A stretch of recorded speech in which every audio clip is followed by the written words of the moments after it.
A culpa não interessa a ninguém, Rodrigo, descobrir quem é o culpado, quem é o responsável. Isso aí só interessa numa eleição, isso aí interessa quando você está disputando com alguém os louros ou os ônus, né, da derrota.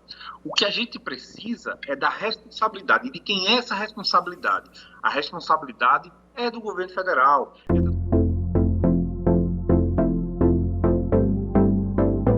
De volta com o nosso Bando Entrevista, eu já recebo aqui na nossa plataforma online Roberto James com mais um tema, Roberto, alta de inflação, há uma perspectiva aí de crescimento de inflação, claro que isso já assusta e muito quando a gente escuta, né?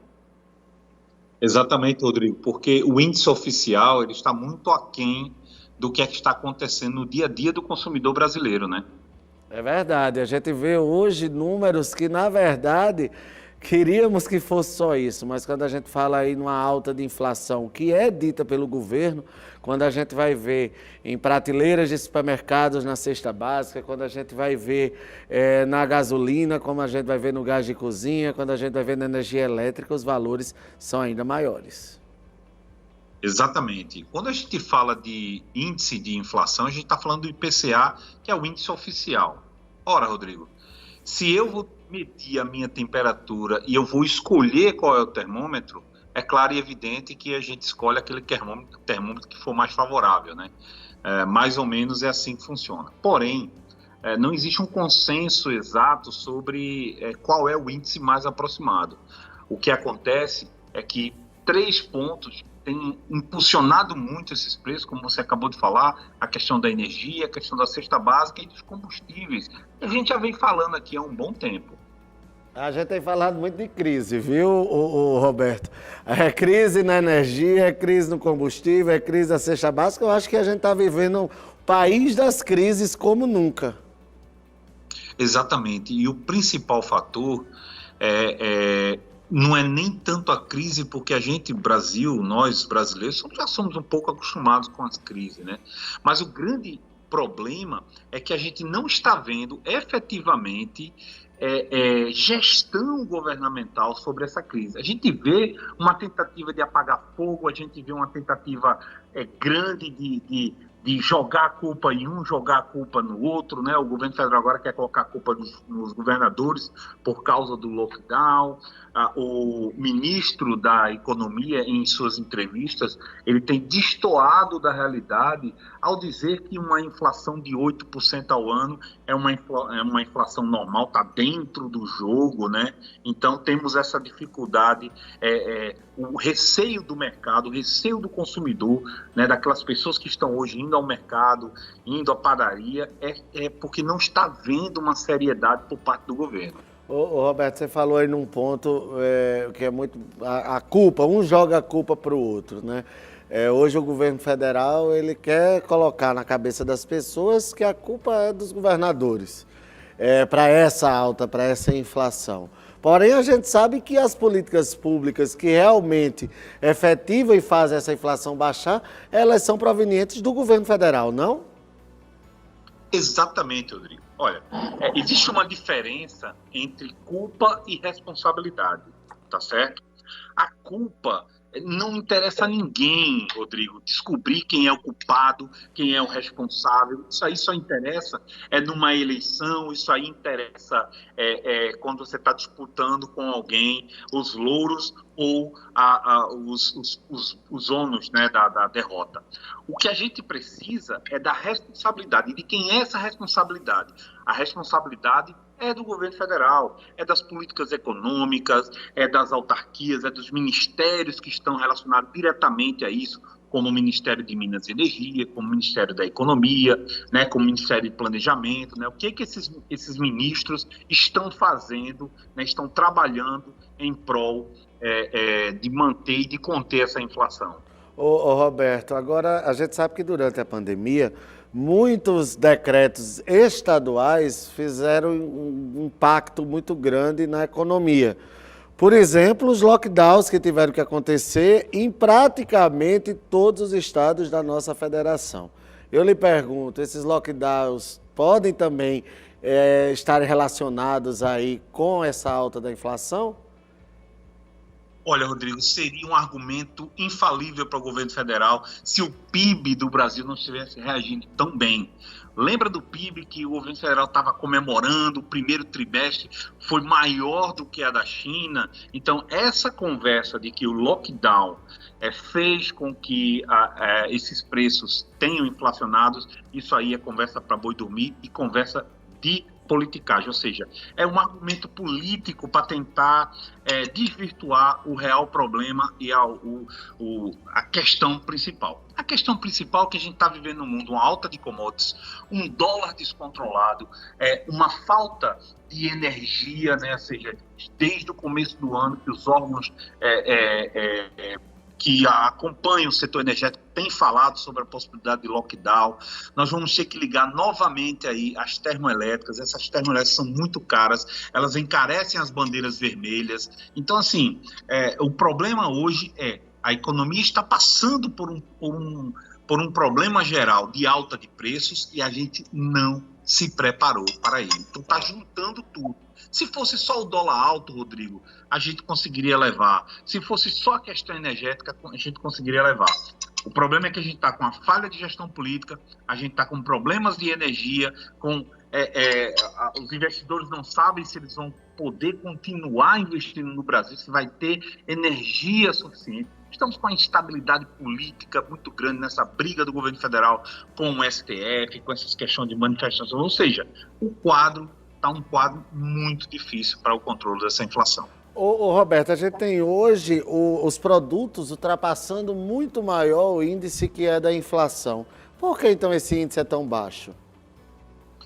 Olha, o índice o IPCA sempre foi e sempre será um dos menores índices, porque ele é o índice oficial, é aquele que o governo se baseia. Então, ele mexe na metodologia de escolha do peso dos produtos de acordo com aquilo que, ou seja, melhora, dá um aspecto melhor nesse termômetro para o Brasil. Só para você ter uma ideia, o IGPDI, que é um índice da Fundação Getúlio Vargas, ele está indicando até o final do ano uma inflação de 30%. Quem trabalha com aluguéis, quem aluga, já sentiu o peso do IGPM, que é um outro índice inflacionário da Fundação Getúlio Vargas, que também está altíssimo, acima da casa de 20%. Eu acredito que esses índices demonstram muito da realidade. Gasolina subiu mais de 50%, o gás de cozinha subiu mais de 60%, a cesta básica subiu mais de 43%, ou seja, tudo subiu de uma forma muito alta, de uma forma muito descontrolada. E a gente precisa lembrar, Rodrigo, que quando o meio dos meios de produção, os lobbies das grandes empresas entendem que o governo não está focando nisso, eles aproveitam e botam o pé também nisso aí, viu? Dá uma acelerada nesses preços, porque quem paga no final a conta é sempre o consumidor.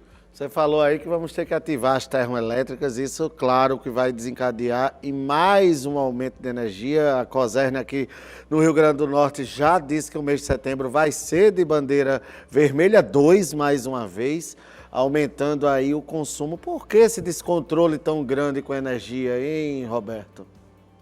A gente precisa entender, lembrar, e a gente já falou isso no programa aqui, Rodrigo, o Band Entrevista sempre trouxe esse assunto em pauta para o consumidor, que as termoelétricas são um auxílio não utilizável, né? A gente só utiliza em último caso, porque é uma geração de energia muito cara, porque ela utiliza óleo diesel. E o óleo diesel no Brasil, só de janeiro para cá, ele já cresceu nas bombas mais de 40% o seu preço. Ou seja, há 2 meses atrás a gente teve um aumento de mais de 50% da bandeira vermelha e já está previsto para o próximo mês um aumento de 54% de novo na bandeira vermelha 2. Ou seja, vai ter mais aumento dessa bandeira, essa bandeira vai ser mais cara e o consumidor vai estar pagando por energia que realmente é um último recurso. Os reservatórios estão muito baixos.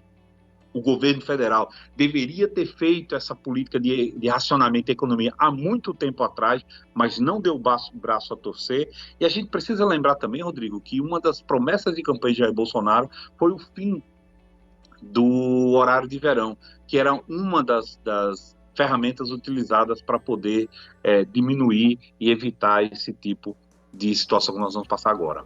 E aí o que é que a população tem que fazer? Parar de comer carne, tem que, de repente, cozinhar menos, tem que se economizar, porque salário não aumenta, inflação está aumentando, tem que se mudar a rotina. Exatamente, Rodrigo. Olha, trocar as carnes, focar no ovo, trocar o pãozinho pelo cuscuz e ir se virando, porque não tem outra saída senão substituir. Peço a que comece o processo de economia de energia em casa, vamos desligar aquelas luzes que estão ligadas a mais, né? Vamos começar, porque se a gente for esperar uma campanha firme do governo federal para nos ajudar a entender que a gente precisa racionar, que a gente precisa tomar cuidado com o que a gente está comprando, fazer pesquisa de preço. Hoje nós temos diversos aplicativos de supermercado que podem nos ajudar nisso. Então, é hora de pechinchar, e pechinchar muito, viu, Rodrigo? Ou seja, mais uma vez, quem paga a conta é a população pela falta de gestão, falta de políticas públicas e principalmente por uma briga política que existe hoje nacional e que quem paga a conta é a população, não é isso? Exatamente. Infelizmente, a gente está vivendo esse caso de falta de gestão, de falta de caminho. A gente não consegue ver. E, além da população, eu estou falando também dos investidores, dos empresários. Muitos empresários que antes eram apoiadores do governo estão largando mão porque eles não estão conseguindo ver um horizonte. E, se continuar do jeito que está, Rodrigo, os próximos meses aí vão ser tenebrosos para a gente. Ave Maria, eu quero ver quando é que a gente vai sair disso, porque cada dia que a gente vem com um tema aqui, ou é a energia que está subindo, agora muito mais em setembro, como você acabou de falar, ou é o gás de cozinha, ou é o combustível, enfim. A vida do brasileiro ultimamente está pesando cada vez mais e é no bolso, hein, Roberto? Exatamente, eu acho que é um bom momento para a gente repensar esse tipo de política pública, é um bom momento para o cidadão brasileiro repensar bem que aquilo que ele decide nas urnas, ele tem que aturar, ele tem que aguentar, ele tem que ter durante 4 anos. Então, assim, é um momento claro para a gente entender que nós também temos nossa responsabilidade no momento em que a gente escolhe os nossos governantes. É importante que esses governantes apresentem, no momento das eleições, apresentem suas propostas de forma bem clara e bem definida para que a gente possa saber em que seara a gente está entrando, né? E que o eleitor tenha consciência cada vez mais em quem votar e como votar, que como você falou, o prejuízo é por 4 anos quando um voto é dado errado. Roberto, eu queria agradecer você demais aqui com mais um tema importante, deixar aqui para que você convide a turma a seguir no seu canal aí do YouTube e do Instagram. Isso mesmo, inclusive temos bastante vídeos falando sobre o ICMS, sobre o impacto dessa inflação. Vai lá no canal do RJ, tá? Canal do RJ no YouTube e no Instagram, e você vai ter muito mais informações. Muito obrigado, um bom dia e um abraço.